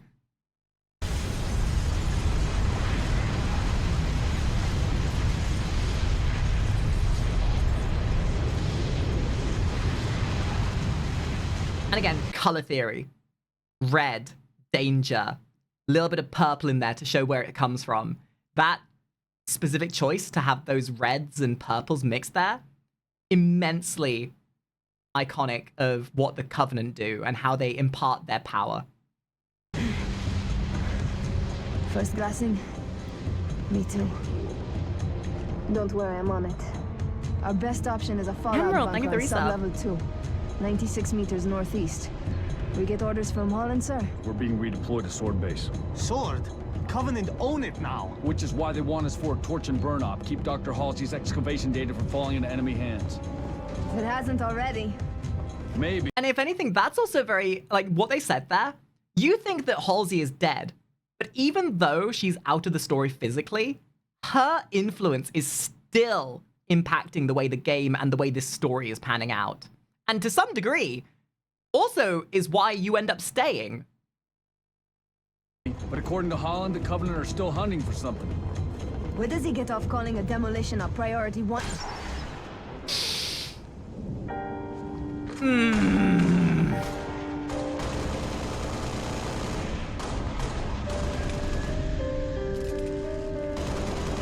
Come on, get in! Let's go! Yep, there it is. Yeah. Still hurts. Still hurts. Still sucks. Also, you want to talk about your cinematic moment. The brainy character got shot in the head. Mm-hmm.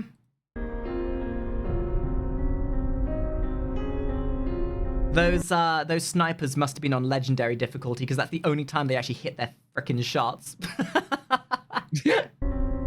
Oh, legendary. Halo 2 Pain Run. Mm-hmm. Guys, 07 for the beautiful, beautiful female Spartan.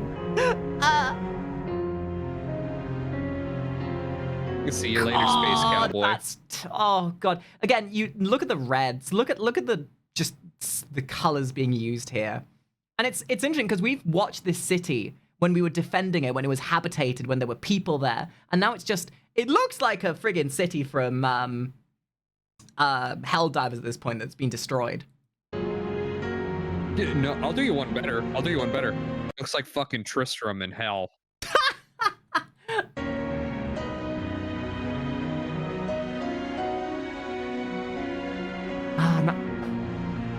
That melancholic music. Also, the choice of color for that flare there, by the way, blue amidst the red, with the backing of red behind them. It's like the entire world is closing down around them. And again, the shot that I mentioned earlier, the countering color, the one light in the darkness, very specific color choices. And also, again, blue, probably very specifically chosen because it's the same color blue as her. Yep.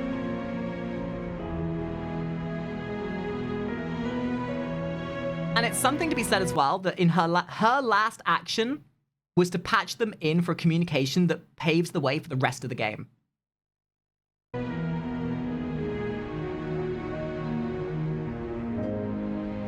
Yeah, this is back when they knew how to tell a story. Holy shit.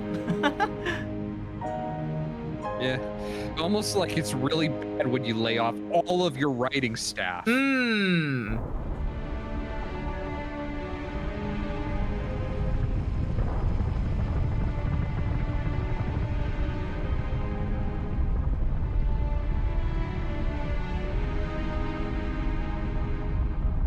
Noble 1, this is Noble Actual.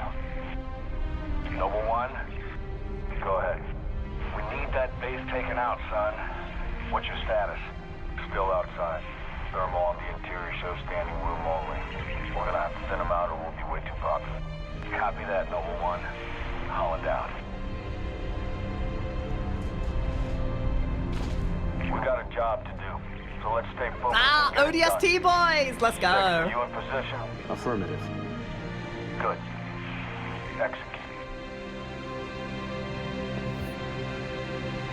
So good. Contacts. Government-owned sector. Again, look at the clashing of colors. Like, I talked about color theory a lot when we watched MSIS Blue, but it's these clashing of colors. There's the red, the importance of the danger, and the blue, the fact you're in a place that was yours, but the red has infiltrated it. It's made this place a danger as much as outside.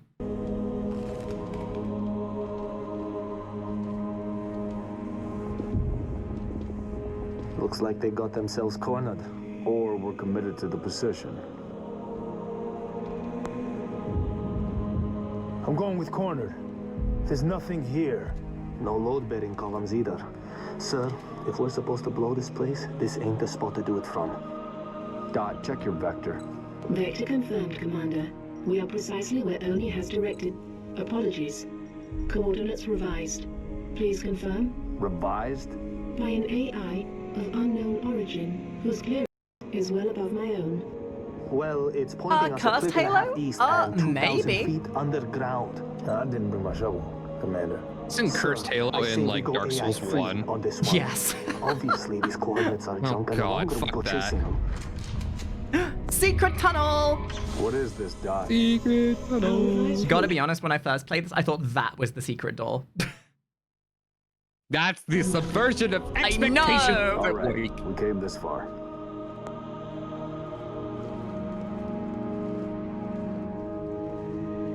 But this is also very very smart storytelling, because like inevitably they do work in the Halo that you know, but they do it so slowly and so like subtly that it's something that only really has its crescendo at the very end, which works immensely well for you then realizing, hey, wait a minute, that's what leads into Halo 1. And then you kind of get that resonation of connecting the dots, and in of itself, it then complements Halo 1 and expands your knowledge of Halo 1 as well.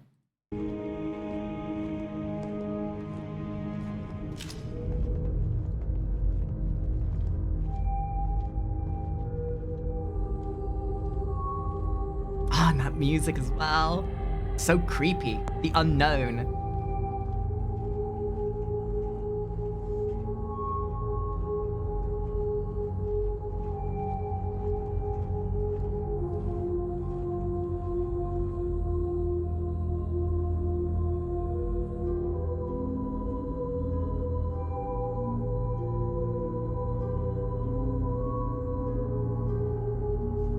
Your new AI friend tell you anything else, Dot? Dot. She's been expecting you. And that's where you know. When it says she's been expecting, you're like, yeah, that's Cortana. That's when you know. Like, you have an inkling, then you know. That's perfect. Apologies for the unusual security measures, Commander, but the stakes demand it. Dr. Halsey. Casualty reports have you listed as... Yes, well, as they say, news of my death. Literally, she's basically just said, the rumors of my demise have been gravely exaggerated. Has been greatly exaggerated. I forgot she just straight up says it. Oh my god. Could be said of the rest She loves her references. Always has. It may please you to learn that the data module Noble 2 procured from Visegrad Station contained precisely what my scientist promised. A Latchkey Discovery. It has unlocked, at last, the secrets of this excavation. Not sure I understand. Your orders were a pretext to bring you to me and have been overridden.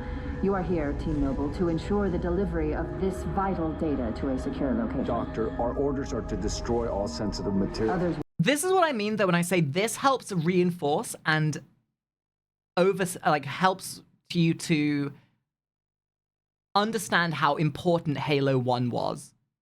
Because with all this information, you realize that yeah, Cortana is what she is, but this information helps give you subtext to why and how. Will handle the demolition. I'll need to confirm this new directive with command. Colonel Holland will be briefed. You belong to Oni now. And that right there, straight away, she comes back to life and instantly she's overriding command. She's doing her own thing. She doesn't care about authority. She is her own power and she answers to no one. She's the single most dangerous character out and out in all of Halo. Before you is an alien artifact, neither human nor Covenant in origin. And anyone that had played the old Halo games would recognize Forerunner technology. You'd be going, you'd be doing the Leonardo DiCaprio meme of, oh, I get that reference. Advanced beyond. You would be, or your skin would until now. Be crawling because you'd be like, oh no, here we go again. And it is a very specific choice they made to only start making these references and these call-ins at the end of the game, so that it's not unnecessary information bogging down parts of the game that didn't need it. Because this helps stitch together this game to the next.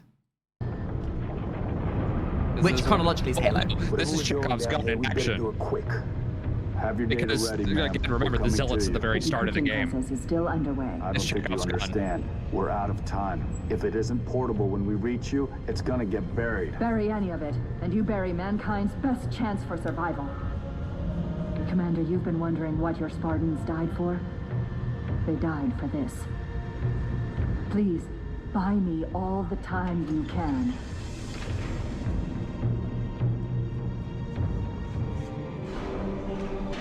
It says something about Halo's story building and world building. The fact that I used Halo's sort of like theming for a lot of my imagination and like when I start daydreaming and I have imaginary anime battles in my head, a lot of the time it's very much themed off of Halo. Also, I want to point out something very, very important there. You notice how quickly her manipulative tone really comes absolutely. in when she goes from ice cold and calculating to please. Yes, levering. And she's doing it on purpose. Yeah, and she's levering the fact that you need to do what I say. Don't you want the friends who died to mean something? Like, it's emotional manipulation. 100%. She's conniving. She's plotting. She's a very, very well written and very she's not even conniving. She's a well-written sociopath. Exactly. I suppose sociopath would be a better word. In the truest sense of the term. Yeah. Exactly. She will do anything to meet her goals. Even using the names of your dead teammates to leave you into doing what she wants. Yep. Oh, and there it is. And I mentioned earlier about how the different factions have their different themings. You would look at this and you recognize Forerunner technology. Knowledge. A birthright from an ancient civilization. And now, like comparison, earlier there was a barrier between you and her. She was her own separation. Now she's desperate. Now she's now there's no longer that barrier. Now she needs you. Whereas before it was using you. Now she needs you. So that barrier is no longer there. She's letting you in, kind of thing. This AI is its custodian, and she has chosen you as her courier. There she is! Chosen? By an AI? My girl. By this AI, yes. Her measure of all of the characters that the later Halo games did dirty, I hate what they did to Cortana. Screwed. Like, rampancy was an interesting concept, but then they bastardized it so much. Like, oh my god. Yeah, and then promptly retconned it when it became inconvenient. Ugh. I feel so sorry for Cortana. She was one of the most interesting characters to be, like, this idea of a consciousness within an AI and how they then ruined her for the sake of being a very sloppy villain archetype character. You carries as much weight as my they own, took and perhaps more. A perfect. You are to take and her. you notice that femme fatale heroine. Yeah. And ruined her. Listen very carefully. Her measure of you carries as much weight as my own, perhaps more. That little single note, and just that one note, you correlate to Halo. Ding. That little like Halo 1, Halo 2, Halo 3 little chime of the piano. Instant callback, instant recognition. You are to take her to the UNSC shipbreaking yard in Azad. There, you'll find a Halcyon-class cruiser waiting to get her off-planet. I understand. Do you? Mankind is outmatched. Look, she's been watching the entire time. A little bit of diegetic storytelling, that it's a blink and you miss it moment. But she's been there the whole time. And it will fall. Our annihilation is all but certain. Unless we can glean from this artifact a defense against the Covenant. A game changer. On the level of the conical bullet in the 19th century, or faster than light travel in the 23rd. And what if we can't? An apt question, if there were somewhere else to place our hope.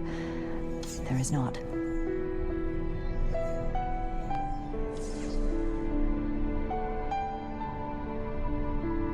And I'm gonna call you out very quick. I'm calling you out.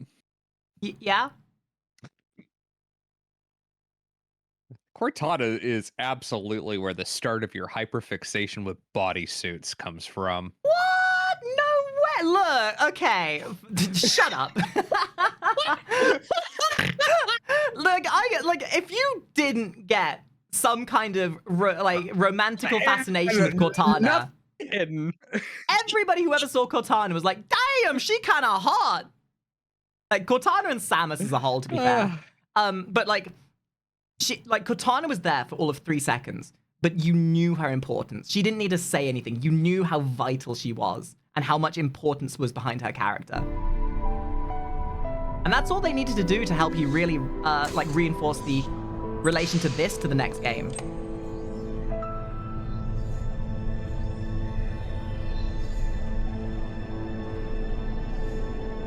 Take it, Lieutenant. She has made her choice. Do you have it? Yes. Say the words, please. I have it. And you notice that the only time she gave any power or even asked for anyone else's opinion was when she handed over her life's work. The only time she showed any kind of resonation to anyone else was in that moment.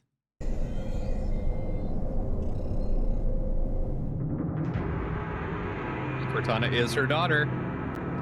In literally every sense of the word. Which really re-emphasizes how unhuman she is by comparison to earlier in the game. Her physical daughter, like the one that she should have treated like a child, she couldn't bat an eyelid over. But the once she manifested this thing that isn't even human, she resonated more with an AI and a figment of construct than a physical human being. That's how well she's written. Clone of her brain. Exactly. Yep. Castle base. I require no escort, Commander. June, make sure nothing falls into enemy hands. I'll do what's necessary, sir. Good luck. You too, Rifleman.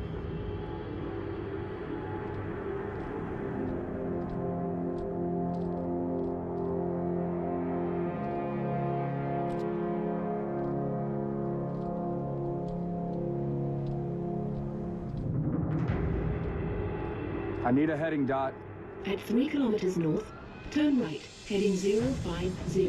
Which leads to? The shipbreaking yards in Azod. The only off-planet extraction point left on this continent. Small-scale air attacks have decimated many convoys en route. An armada of Covenant cruisers is hastening to the site as well. UNSC cruiser Pillar of Autumn is... Am I right in saying that he was that other Spartan was the only one of this entire team that technically survives? Because he went with Halsey? Yeah. As far as I remember, yeah. Yeah. Awaiting your arrival. Wouldn't be a noble mission if it were Hi, easy. June.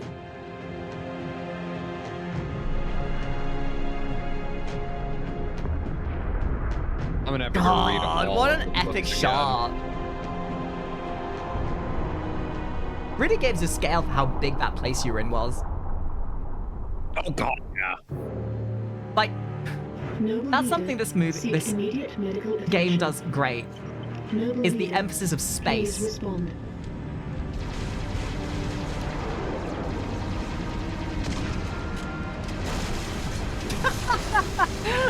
Such consistency. Halo shot. Oh, I forgot. Not sure how long she's gonna stay together. Skies are jammed up anyway. Gotta get you off her, Lieutenant. Sir, you don't want to hear it. Get the package to the Autumn. Done. Not yet, it's not. Emil, go with him. It's a ground game now. It's been an honor, sir. Likewise. God. I'll do what I can to draw their fire. 6. That AI chose you. She made the right choice.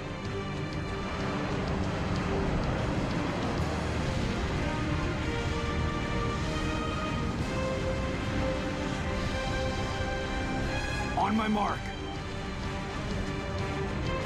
And there you see it. Right there. A little glimpse. And you can instantly just tell by the silhouette of it. You know where you're going. You've got Cortana. Yeah. You've got Cortana. And that right there confirms it. You know you're going to Halo 1 now. Mark!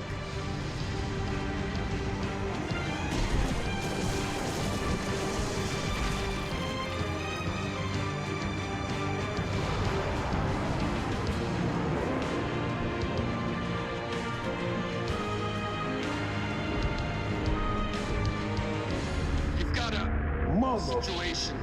We can get past this, sir. Ooh, I gotta say, as scary as they are, scarabs are such a cool design.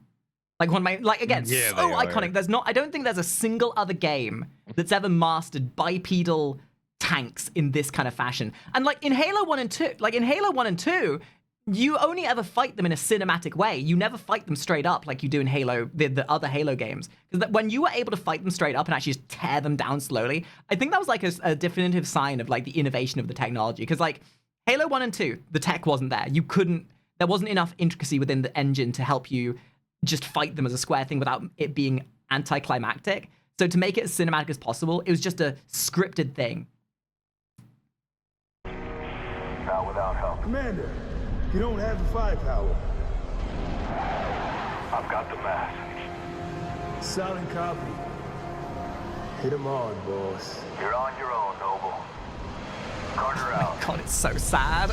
Oh, this is how you do character immersion. You feel something for these characters you've gone through hell and back with.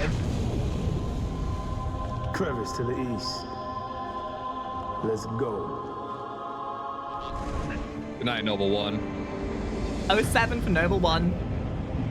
And that's, again, it's, oh, there he is. Captain Keys. Had a key. But, like, that's what I said at the beginning. Up until this point, you hadn't played a Halo game where there was multiple characters to be related to. So you were kind of in this mindset that you wouldn't really have that connection with multiple Spartans.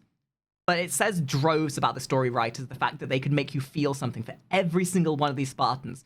And they purposely make you fall in love with these characters for how their unique quirks and their team cohesion works, just so they can tear it down when each of them are picked off. Amazing story writing. Good to see you, Spartan. Catherine assured me I could count on you. Not just me, sir. They'll be remembered. Cruiser, adjusting heading for the Autumn. Noble 4, I need fire on that cruiser or we're not getting out of here. Do you copy? I have your window, sir. Bridge, this is the captain. We have the package. Returning to the Autumn, over. Copy that.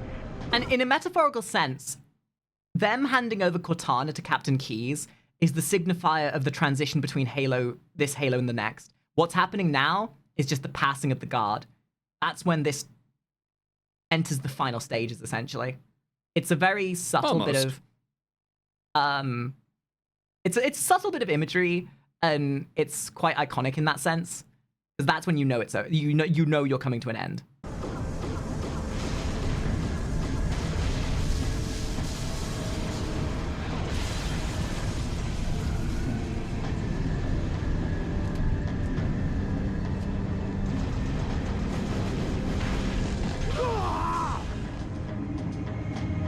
Oh, my boy! You never took your helmet off once! But what a way to go! Oh. How about you? Absolute Chad! Mailman's an asshole, but he's a real one. Negative. I have the gun. Good luck, sir. Good luck to you, Spartan. Man, I certainly hope nothing bad happens to Captain Keyes. Good gun, Spartan. And if anything, it's a full circle. You start the game trying to fight a Corvette, and you struggle tooth and nail to kill that one Corvette. And at the very end of the game, you're fighting one last capital ship, and you by yourself, with all of your skills, everything you've learned up until now, you have such a climactic end taking down this capital ship. All stations, brace for cast-off. It's the hero's journey. It's how you do character growth, power scaling, all in one sitting. So impressive. Oh, and that little shot from inside the cockpit as well. Oh. I mean, even by the engines of this thing, that's just the identifiable part. I remember playing the first game and just looking at the very unique setup of those engines and being like, damn! Forward until dawn. No, Pillar of Autumn. Pillar of Autumn, sorry.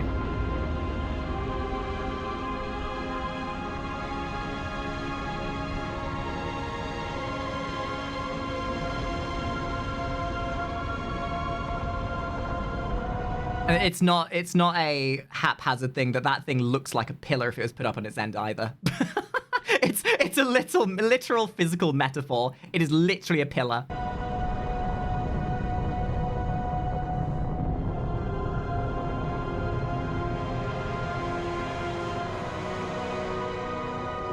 This is the Pillar of Autumn.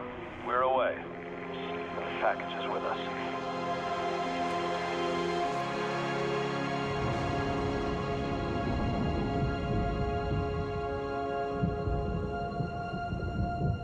And in any other game, that shot would where it would end. But as is the case for the entire game, you've been surviving. So you're not done until you've actually kept surviving.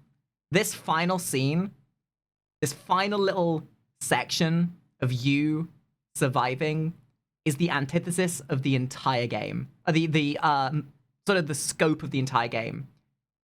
They could have ended it right there with that shot. But you've been surviving, and you're going to keep surviving like you've been doing.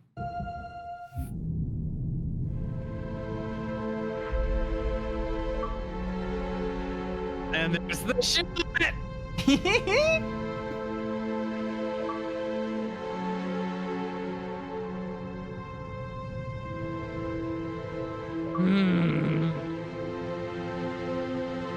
Cortana, all I need to know is did we lose them? I think we both know the answer to that. God, what a Goliath of a ship. Jeez. I certainly hope nothing bad happens to it. Oh, God, these space shots as well. And there it is, creeping into view, reminding you where you go. Halo. Oh.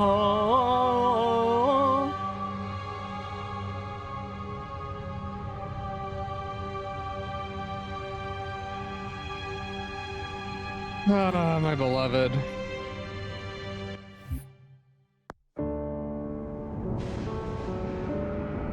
Oh, God. Dude, I'm getting emotional just remembering how friggin' just golden the end of this game was. No, I don't think any Halo game, nay, I don't think there's many games that made me feel as many emotions as this one did.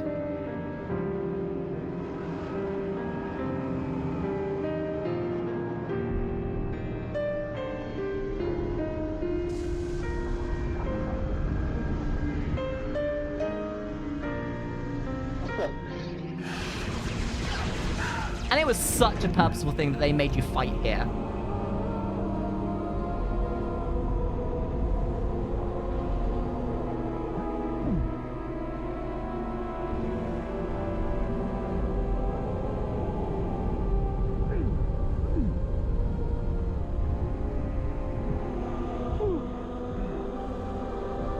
And you still never see his face, technically.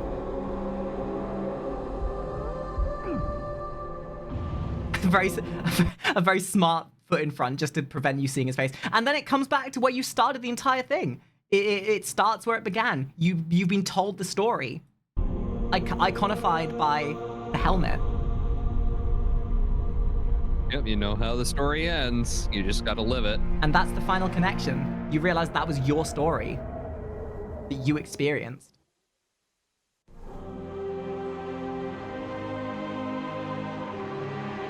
It didn't take long for Reach to fall. Our enemy was ruthless, efficient, but they weren't nearly fast enough. And there's something so jarring about the fact that it's Halsey. Halsey's voice is the one that ends everything. For you had already passed the torch. Cortana, sorry. And because of you, which technically is Halsey, found but still. Halo. Yeah, Unlocked its technically. secrets, shattered our enemy's resolve. Halsey, there's some Our words here. victory, your victory, was so close. I wish you could have lived to see it. But you belong to Reach. Your body, your armor, all burned and turned to glass. Everything. Except your courage. That you gave to us. And with it, we can rebuild.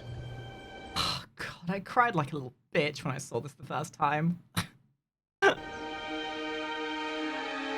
Oh, wow. What a game. What a game. Tia, I'm so glad we got to watch this together. Like, this, again, I love the Halo franchise. I do. But this one sticks out so heavily in my head. You have any final words about this? Anything you want to say? Quote Cortana. Like, just don't make them like they used to. And on that bombshell, ladies and gentlemen, thank you so much for watching. If you've enjoyed, like and subscribe. Come by my Twitch. Check out Tia here on their channel. They stream and all that kind of good stuff too. They're one of my dearest friends. Please give them some love. And I'll see you guys next time. Bye-bye.